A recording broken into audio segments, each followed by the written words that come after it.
श्री शिव पुराण वायव्य संहिता अध्याय 14। गुरु से मंत्र लेने तथा उसके जप करने की विधि। 5 प्रकार के जप तथा उनकी महिमा।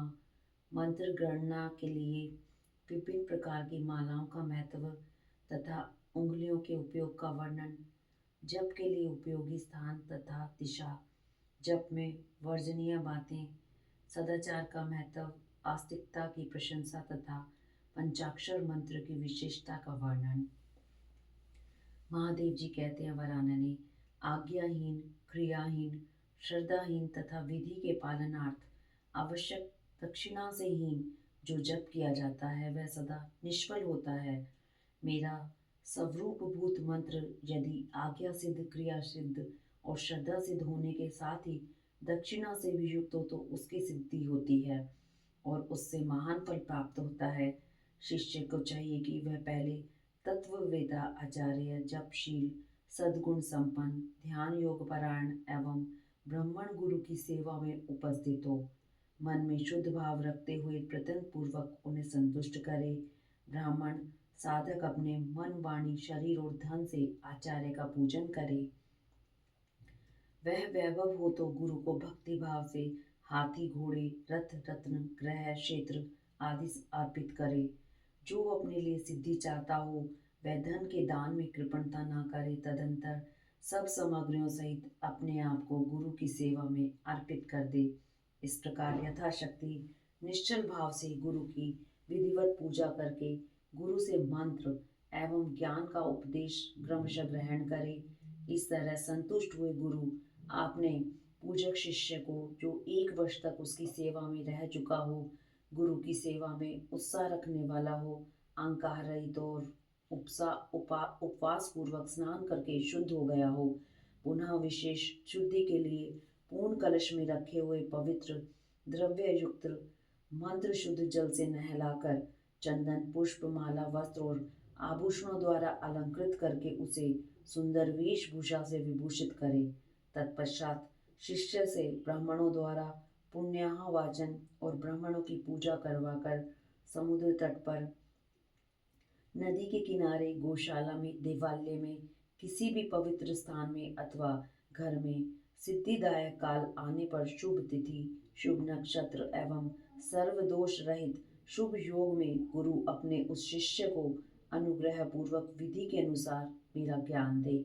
एकांत स्थान में अत्यंत प्रसन्नचित्त हो उस स्वर से हम दोनों के उस उत्तम मंत्र का शिष्य से भली भांति उच्चारण करवाएं। बारंबार उच्चारण कराकर शिष्य को इस प्रकार आशीर्वाद दे, तुम्हारा कल्याण हो, मंगल हो, शोभन हो, प्रिय हो। इस तरह गुरु शिष्य को मंत्र और आज्ञा प्रदान करे। इस प्रकार गुरु से मंत्र और आज्ञा पाकर शिष्य एकाग्रचित हो संकल्प करके पूरा आचरण पूर्वक प्रतिदिन उस मंत्र का जप करता रहे। जब तक जिए तब तक अनन्य भाव से तत्परता पूर्वक नित्य 1008 मंत्रों का जप किया करे। जो ऐसा करता है वह परम गति को प्राप्त होता है। जो प्रतिदिन संयम से रहकर केवल रात में भोजन करता है और मंत्र के जितने अक्षर हैं उतने लाख का चौगुना जप आदर पूर्वक पूरा कर देता है वह पूरा पौश्चरणिक कहलाता है। जो पुष्चरण करके प्रतिदिन जप करता रहता है उसके समान इस लोक में दूसरा कोई नहीं है। वह सिद्धिदायक सिद्ध हो जाता है। साधक को चाहिए कि वह शुद्ध देश में स्नान करके सुंदर आसन बांधकर अपने हृदय में तुम्हारे साथ मुझ शिव का और अपने गुरु का चिंतन करते हुए उत्तर या पूर्व की ओर मुंह किए मौन भाव से बैठे चित्त को एकाग्र करे तथा दहन, पलावन आदि के द्वारा 5 तत्वों का शोधन करके मंत्र का न्यास आदि करे। इसके बाद सकलीकरण की क्रिया संपन्न करके प्राण और अपान नियमन करते हुए हम दोनों के स्वरूप का ध्यान करे और विद्या स्थान अपने रूप, ऋषि, छंद, देवता, बीज, शक्ति तथा मंत्र के वाच्यार्थ रूप मुझ परमेश्वर का स्मरण करके पंचाक्षरी का जप करे। मानस जप उत्तम है, उपांशु जप मध्यम है तथा वाचिक जप उससे निम्न कोटि का माना गया है। ऐसा आगमार्थ विशारद विद्वानों का कथन है। जो ऊंचे नीचे स्वर से युक्त तथा स्पष्ट और अस्पष्ट पदों एवं अक्षरों के साथ मंत्र का वाणी द्वारा उच्चारण करता है, उसका यह जप वाचिक कहलाता है। जिस जप में केवल जीवा मात्र हिलती है तथा बहुत धीरे स्वर से अक्षरों का उच्चारण होता है और जो दूसरों के कानों में पड़ने पर भी उन्हें कुछ सुनाई नहीं देता, ऐसे जप को उपांशु कहते हैं।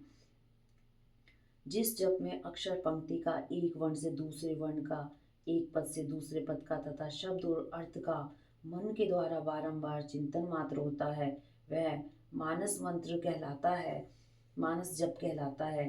वाचिक वाचिक जप एक गुना ही फल देता है, उपांशु जप 100 गुना फल देता है। मानस जप का फल सहस्त्र गुना कहा गया है तथा सगर्भ जप उससे 100 गुना अधिक फल देने वाला होता है। प्राणायाम पूर्वक जो जप होता है उसे सगर्भ जप कहते हैं। अगर्भ जप भी आदि और अंत में प्राणायाम कर लेना श्रेष्ठ बताया गया है। मंत्रार्थ वेता बुद्धिमान साधक प्राणायाम करते समय 40 बार मंत्र का स्मरण कर लें। जो ऐसा करने में असमर्थ हो वह अपनी शक्ति के अनुसार जितना हो सके उतना ही मंत्रों से मानसिक जप कर ले। 5, 3 अथवा 1 बार अगर्भ या सगर्भ प्राणायाम करे। इन दोनों में सगर्भ प्राणायाम श्रेष्ठ माना गया है। सगर्भ की अपेक्षा भी ध्यान सहित जप सहस्त्र गुना फल देने वाला कहा जाता है। इस प्रकार 5 प्रकार के जपों में से कोई एक जप अपनी शक्ति के अनुसार करना चाहिए। अंगुली से जप की गणना करना 1 गुना बताया गया है। रेखा से गणना करना 8 गुना उत्तम समझना चाहिए। पुत्र जीव जिया पोतों के बीजों की माला से गणना करने पर जप का 10 गुना अधिक फल होता है।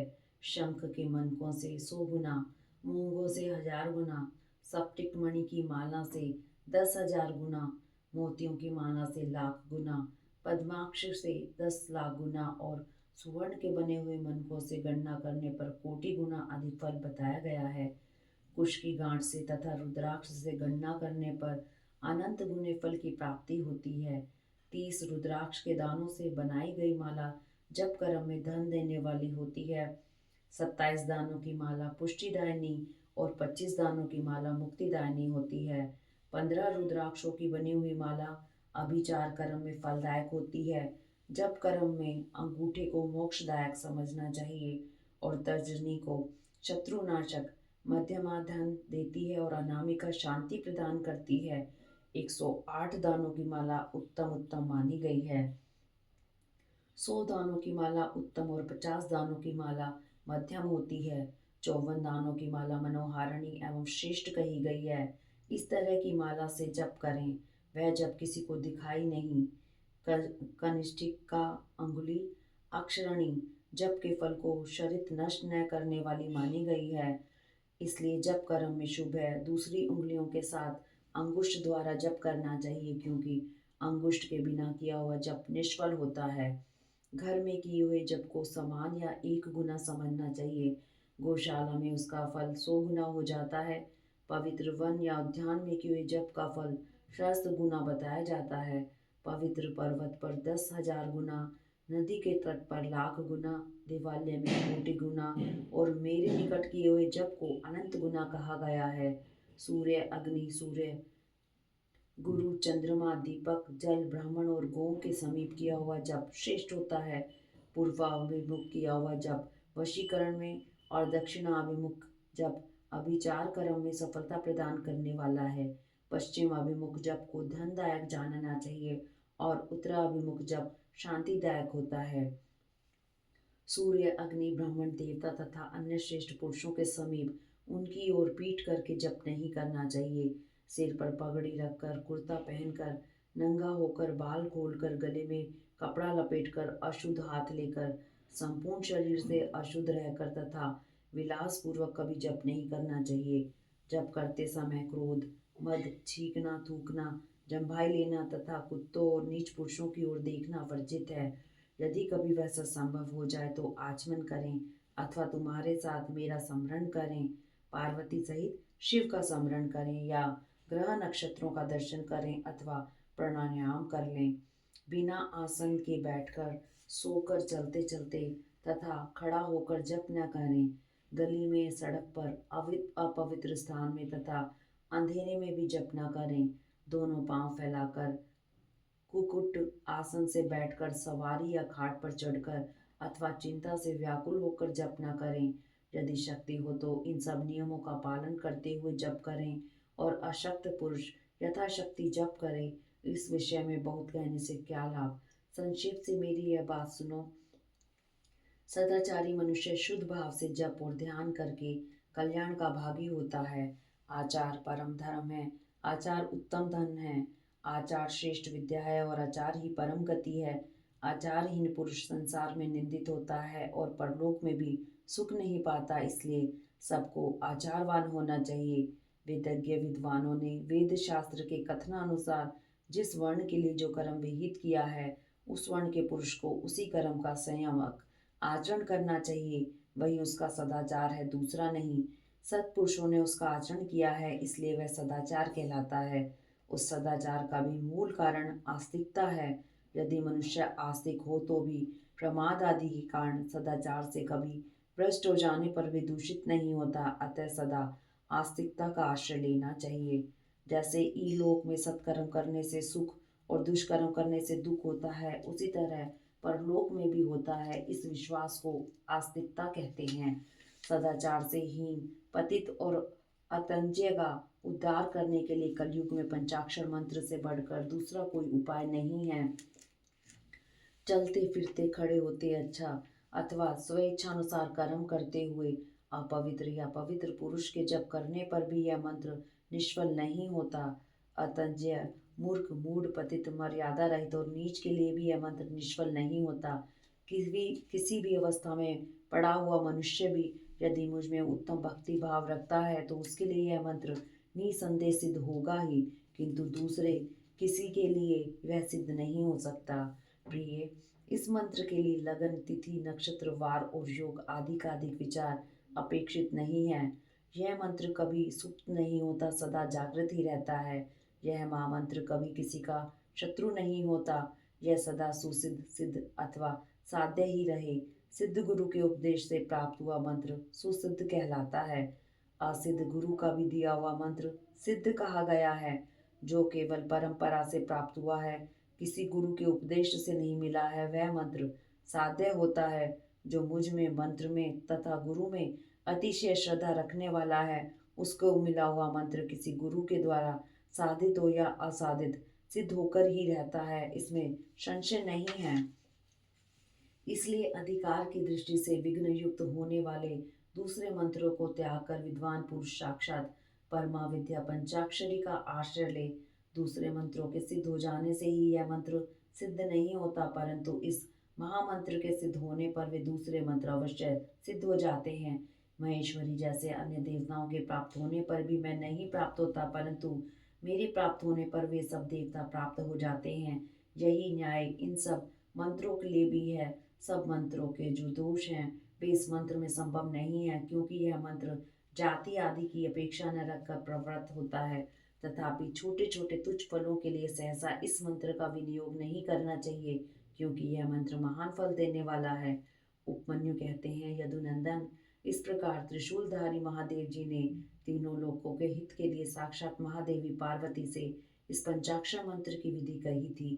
जो एकाग्रचित हो, भक्ति भाव से इस प्रसंग को सुनता या सुनाता है, वह सब पापों से मुक्त हो परम गति को प्राप्त होता है। इति श्री अध्याय 14। अध्याय 15 त्रिविध दीक्षा का निरूपण, शक्तिपात की आवश्यकता तथा उसके लक्षणों का वर्णन, गुरु का महत्व, ज्ञानी गुरु से ही मोक्ष की प्राप्ति तथा गुरु के द्वारा शिष्य की परीक्षा। श्री कृष्ण बोले, भगवान, आपने मंत्र का महात्म्य तथा उसके प्रयोग का विधान बताया, जो साक्षात वेद के तुल्य है। अब मैं उत्तम शिव संस्कार की विधि सुनना चाहता हूँ, जिसे मंत्र ग्रहण के प्रकरण में आपने कुछ सूचित किया था, वह बात मुझे भूली नहीं है। उपमन्यु ने कहा, अच्छा, मैं तुम्हें शिव द्वारा कथित परम पवित्र संस्कार का विधान बता रहा हूँ, जो समस्त पापों का शोधन करने वाला है। मनुष्य जिसके प्रभाव से पूजा आदि में उत्तम अधिकार प्राप्त कर लेता है, उस षड्ध्वशोधन कर्म को संस्कार कहते हैं। संस्कार अर्थात शुद्धि करने से ही उसका नाम संस्कार है। यह विज्ञान देता है और पाश बंधन को क्षीण करता है, इसलिए इस संस्कार को ही दीक्षा भी कहते हैं। शिव शास्त्र में परमात्मा शिव ने शांभवी, शाक्ति और मांत्री 3 प्रकार की दीक्षा का उपदेश किया है। गुरु के दृष्टिपात मात्र से, स्पर्श से तथा संभाषण से भी जीव को ही तत्काल पाशों का नाश करने वाली संज्ञा सम्यक बुद्धि प्राप्त होती है। वह शांभवी दीक्षा कहलाती है। उस दीक्षा के भी 2 भेद हैं, त्रिवा और तीव्रतरा। पाशों के क्षीण होने में जो शीघ्रता या मंदता होती है, उसी के भेद से ये 2 भेद हुए हैं। जिस दीक्षा से तत्काल सिद्धि या शांति प्राप्त होती है, वही तीव्रतरा मानी गई है। जीवित पुरुष के पाप का अत्यंत शोधन करने वाली जो दीक्षा है, उसे त्रिवा कहा गया है। गुरु योग मार्ग से शिष्य के शरीर में प्रवेश करके ज्ञान दृष्टि से जो ज्ञानवती दीक्षा देते हैं, वही शाक्ति कही गई है। क्रियावती दीक्षा को मांत्री दीक्षा कहते हैं। इसमें पहले होम कुंड और यज्ञ मंडप का निर्माण किया जाता है। फिर गुरु बाहर से मंद या मंदतर उद्देश्य को लेकर शिष्य का संस्कार करते हैं। शक्तिपात के अनुसार शिष्य गुरु के अनुग्रह का भाजन होता है। शैव धर्म का अनुसरण शक्तिपात मूलक है, अतः संक्षेप से उसके विषय में निवेदन किया जाता है। जिस शिष्य में गुरु की शक्ति का पात नहीं हुआ, उसमें शुद्धि नहीं आती तथा उसमें न तो विद्या, न शिवाचार, न मुक्ति और न सिद्धियां ही होती हैं। अतः प्रचुर शक्तिपात के लक्षणों को देखकर गुरु ज्ञान अथवा क्रिया के द्वारा शिष्य का शोधन करे। जो मोहवश इसके विपरीत आचरण करता है, वह दुर्बुद्धि नष्ट हो जाता है। अतः गुरु सब प्रकार से शिष्य का परीक्षण करे। उत्कृष्ट बोध और आनंद की प्राप्ति ही शक्तिपात का लक्षण है, क्योंकि वह पराशक्ति प्रबोध आनंद रूपणी ही है। आनंद और बोध का लक्षण है अंतःकरण में सात्विक विकार। जब अंतःकरण द्रवित होता है, तब बाह्य शरीर में कंप, रोमांच, स्वर विकार, नेत्र विकार और अंग विकार प्रकट होते हैं। शिष्य भी शिव पूजन आदि में गुरु का संपर्क प्राप्त करके अथवा उनके साथ रह करके उसमें प्रकट होने वाले इन लक्षणों से गुरु की परीक्षा करे। शिष्य गुरु का शिक्षणीय होता है तथा उसका गुरु के प्रति गौरव रहता है, इसलिए सर्वदा प्रयत्न करके शिष्य ऐसा आचरण करे जो गुरु के गौरव के अनुरूप हो। जो गुरु है वह शिव कहा गया है और जो शिव है वह गुरु माना गया है। विद्या के आकार में शिव ही गुरु बनकर विराजमान है। जैसे शिव है वैसी विद्या है, जैसे विद्या है वैसे गुरु हैं। शिव विद्या और गुरु के पूजन से समान फल मिलता है। शिव सर्व देवात्मक हैं और गुरु सर्व मंत्र में है। अतः संपूर्ण यत्न से गुरु की आज्ञा को शिरोधार्य करना चाहिए। यदि मनुष्य अपना कल्याण चाहने वाला और बुद्धिमान है, तो वह गुरु के प्रति मन, वाणी और क्रिया द्वारा कभी मिथ्याचार, कपटपूर्ण बर्ताव न करे। गुरु आज्ञा दे या न दे, शिष्य सदा उनका हित और प्रिय करे। उनके सामने और पीठ पीछे भी उनका कार्य करता रहे।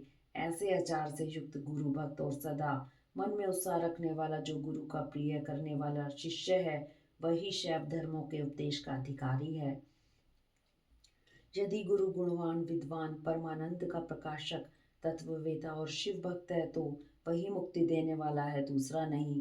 ज्ञान उत्पन्न करने वाला जो परमानंद जनित तत्व है, उसे जिसने जान लिया है, वही आनंद का साक्षात्कार करा सकता है। ज्ञान रहित नाम मात्र का गुरु ऐसा नहीं कर सकता। नौकाएं एक दूसरी को पार लगा सकती हैं, किंतु क्या कोई शिला दूसरी शिला को तार सकती है? नाम मात्र के गुरु से नाम मात्र की ही मुक्ति प्राप्त हो सकती है। जिन्हें तत्व का ज्ञान है, वे ही स्वयं मुक्त होकर दूसरों को भी मुक्त करते हैं। तत्वहीन को कैसा बोध होगा और बोध के बिना कैसे आत्मा का अनुभव होगा? जो आत्म अनुभव से शून्य है, वह पशु कहलाता है। पशु की प्रेरणा से कोई पशुत्व को नहीं लांघ सकता। अतः तत्वज्ञ पुरुष ही मुक्त और मोचक हो सकता है, अज्ञ नहीं। समस्त शुभ लक्षणों से युक्त, संपूर्ण शास्त्रों का ज्ञाता तथा सब प्रकार के उपाय विधान का जानकार होने पर भी जो तत्व ज्ञान से हीन है, उसका जीवन निष्फल है।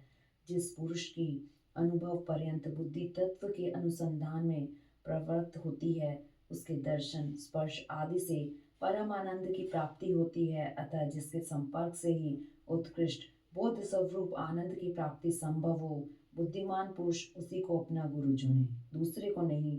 योग्य गुरु का जब तक अच्छी तरह ज्ञान ना हो जाए, तब तक विनय आचार चतुर मुमुक्ष शिष्यों को उनकी निरंतर सेवा करनी चाहिए। उनका अच्छी तरह ज्ञान सम्यक परिचय हो जाने पर उनके सुस्थिर भक्ति करे। जब तक तत्व का बोध न प्राप्त हो जाए तब तक निरंतर गुरु सेवन में लगा रहे। तत्व को न तो कभी छोड़ें और न किसी तरह भी उसकी उपेक्षा ही करें। जिसके पास 1 वर्ष तक रहने पर भी शिष्य को थोड़े से ही आनंद और प्रबोध की उपलब्धि ना हो, वह शिष्य उसे छोड़कर दूसरे गुरु का आश्रय ले। गुरु को भी चाहिए कि वह अपने आश्रित ब्राह्मण जातीय शिष्य की 1 वर्ष तक परीक्षा करे। क्षत्रिय शिष्य को की 2 वर्ष और वैश्य की 3 वर्ष तक परीक्षा करे। प्राणों को संकट में डालकर सेवा करने और अधिक धन देने आदि का अनुकूल प्रतिकूल आदेश देकर उत्तम जाति वालों को छोटे काम में लगाकर और छोटों को उत्तम काम में नियुक्त करके उनके धैर्य और सहनशीलता की परीक्षा करे। गुरु के तिरस्कार आदि करने पर भी जो विषाद को नहीं प्राप्त होते वे ही संयमी शुद्ध एवं शिव संस्कार कर्म के योग्य हैं। जो किसी की हिंसा नहीं करते, सबके प्रति दयालु होते, सदा हृदय में उत्साह रखकर सब कार्य करने को उद्यत रहते, अभिमान शून्य, बुद्धिमान और स्पर्धा रहित होकर प्रिय वचन बोलने, सरल कोमल स्वच्छ विनयशील सुस्थिर चित शोचाचार से संयुक्त और शिव भक्त होते, ऐसे आचार व्यवहार वाले द्विजातियों को मन वाणी शरीर और क्रिया द्वारा यथोचित रीति से शुद्ध करके तत्व का बोध कराना चाहिए। यह शास्त्रों का निर्णय है। शिव संस्कार कर्म में नारी का स्वतः अधिकार नहीं है। यदि वह शिव भक्त हो तो पति की आज्ञा से ही उक्त संस्कार की अधिकारिणी होती है। विधवा स्त्री का पुत्र आदि की अनुमति से और कन्या का पिता की आज्ञा से शिव संस्कार में अधिकार होता है। शूद्रों, पतितों और वर्ण संकरों के लिए षड्ध्वशोधन शिव संस्कार का विधान नहीं है। वे भी यदि परम कारण शिव में स्वाभाविक अनुराग रखते हो तो शिव का चरणोदक लेकर अपने पापों की शुद्धि करें। इति श्री अध्याय 15। हरिओम तत्सत। हरिओम तत्सत।